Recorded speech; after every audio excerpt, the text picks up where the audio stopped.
Бүгін сіздермен әдістемелік қолдау айдарында сөйлесетін тақырыбымыз ол кері байланыс туралы болмақ.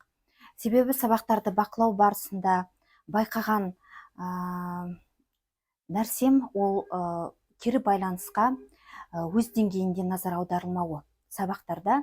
Яғни біз сабақтың мақсатына сәйкес тапсырмаларды жоспарлаймыз да, кері байланыс бөлігін назардан тыс қалдырып жатамыз.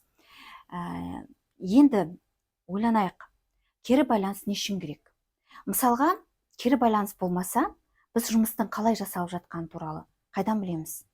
Яғни жақсы жұмыстың көрінісі қандай еді?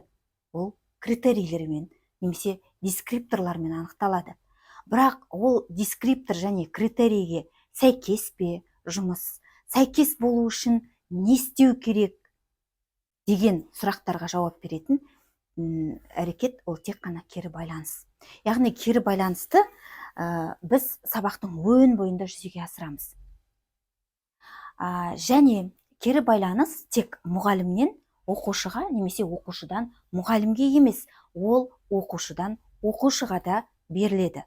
Яғни өзара оқушылар бір-біріне кері байланыс бергені дұрысырақ. Себебі, елестетейік, әріптестер, біз белгілі бір ұжымда жұмыс жасап жүрміз.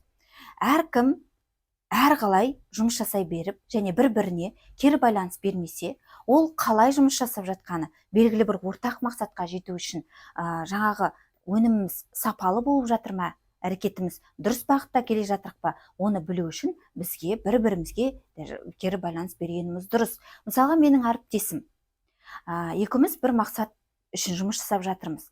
Ол өзінің жұмысының сапасын, деңгейін білу үшін әріптесінен кері байланыс алады. Менен мысалға, мен де дәл осылай кері байланысты алуым керек. Егер кері байланыс болмаса, мен сіздерге толық сеніммен айталам, жұмыстың қандай деңгейде жасалып жатқаны туралы білмейміз. Бәріміз, сіз де, біз де, дәл солай оқушыларда. Ол қандай деңгейде тұр, және оны қалай жақсарту керек? Нені біз орындадық, нені орындай алмадық? Осы сұрақтарға толығымен жауап беретін бізде кері байланыс қана. Сондықтан қазірден бастап оқушыларымызға бір-біріне кері байланыс берген қазірден бастап қадағалап және жүзеге асыратын болсақ, оған арнайы уақыт бөлу керек, әріптестер. Сабақтың жоспарлаған мезгілде кері байланыс пунктіне уақыт қалдыру керек. Назар аудармайтын болсақ, жаңағы мәселелерге, кері байланысқа, онда бізде сапалы жұмыстың не екенін, қандай болатын, және өзін-өзі дамыту, өзгеге ықпал ету жолында біз даму аспектісін білмей қалуымыз мүмкін, даму бағытын. Ал енді тағы бір ескеретін нәрсе, яғни кері байланысқа қатысты тағы бір нәрсе, ол сындарлылық. Яғни айттық, жұмыстың сапасын білдіретін белгілі бір критерийлер бар, ол критерийлерге сәйкес екенін және қандай деңгейде сәйкес екенін анықтау үшін біз не істейміз? Оған кері байланыс бергенде сындарлы етіп береміз. Яғни жұмыстың жақсы тұстарын, критерийге сәйкес тұстарын атап өтумен қатар, қандай деңгейде келесі жұмыстарды критерийге сәйкес болу үшін атқару қажет екендігін атап тағы да көрсетеміз.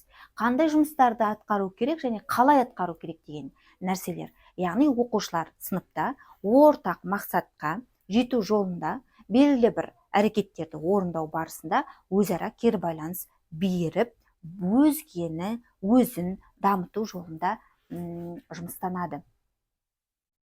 Сондықтан әріптестер, кері байланыс берудің тиімді жолдарын қарастыру керек. Бірақ ондағы бұлжытпайтын 3 шарт бар. Яғни ол өзара болғаны дұрыс кері байланыс, яғни тек қана бір жақты емес, ол пікір айтумен тең. Және екінші шарты ол сындарлылық, міндетті түрде. Яғни тек қана ой, мынаны орындамадың деп тек қатені көру, ол қателік. Ол дұрыс емес, ол өсуге дамытпайды. Яғни біз нақты кері байланыс берген кезде ол жұмыстардың бірінші критерийге сәйкес болған тұстарын атап өтуіміз керек. Содан соң барып, қандай тұстарын дамыту қажет және оны қалай жасау керекке қатысты өз пікірімізді айтуымыз керек, ұсынысымызды. Содан соң кері байланыс ол ауызша және жазбаша бола алады. Осыны ескеруіміз керек. Ауызша кері байланыс сол уақытта берілгенде тиімді, ал жазбаша кері байланыс ол бізде үлкен уақыттарға, ұзақ уақыттарға сақтауға, жұмысты одан ары дамытуға мүмкіндік береді. Назарларыңызға рахмет.